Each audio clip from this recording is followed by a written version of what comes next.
$700 billion bailout, now expanding to insurers.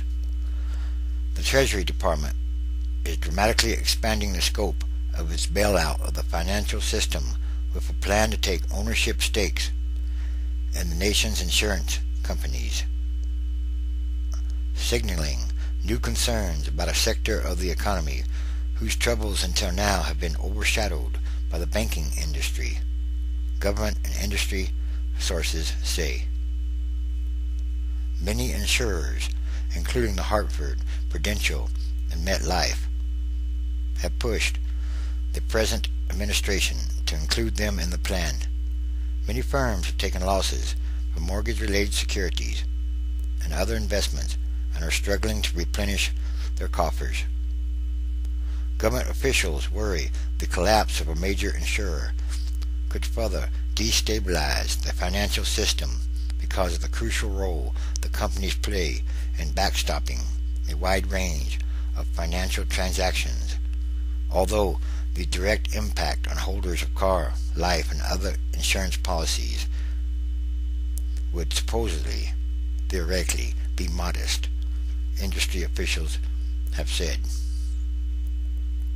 And again, why don't they just give that money to the people, to the consumers, to the voters? That would make more sense than all this big mess. The new initiative underscores the growing range of problems that Treasury is scrambling to address, with the $700 billion allocated by Congress this month. The shape of the plan has changed repeatedly over and over since Treasury Secretary Henry M. Paulson Jr. introduced it last month as an effort to rescue banks by buying their troubled mortgage-related assets. I guess now they're going to have to bail out all kinds of companies. That original mandate has now been pushed aside by a plan to take equity stakes in banks and insurance companies, and other businesses are lobbying hard to be included. The government has been forced to expand the plan, partly because of federal guarantees previously given some institutions, such as banks, have put other companies and financial sectors at a disadvantage now, making them less attractive to uneasy investors. The spiral effect. The government's power to choose winners and losers in the crisis was illustrated yesterday when the Cleveland-based bank National City was forced to sell itself when regulators turned down its request for a Treasury investment after deciding the firm was just too weak to save, according to people familiar with the matter. So instead, the Treasury gave $7.7 billion to PNC Financial Services Group to help buy National City. It did not require that the money be used for new lending. Just do whatever you want with it, I guess. The stated purpose of the government plan. So much for the government plan. PNC, which has a major presence in the Washington region, that means they have paid lobbyists, will become the 5th largest bank in the country by deposits. Treasury officials yesterday backed away from plans to publicize a new round of investments in approximately 20 large regional banks over concerns that firms not on a list would be perceived as unhealthy and punished by investors. So I guess bail out everybody. How are they going to do that? This is becoming one great big mess. A huge mess, isn't it? Capital One of McLean, SunTrust of Atlanta, and other corporations are among the banks that will receive government funding, according to people familiar with the matter. And now other banks are now free to make their own announcements, as PNC has done. The cost of saving the country's largest insurer continues to rise.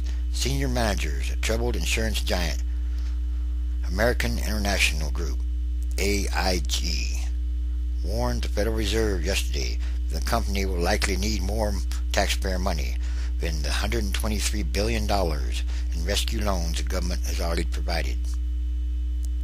So how much is this one troubled insurance giant going to need?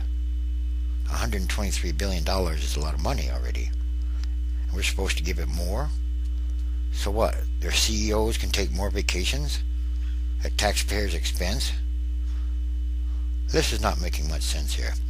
Anyway, AIG is having a painful time trying to pay off bad bets it made guaranteeing other companies' risky mortgage investments, which have lost all or most of their value.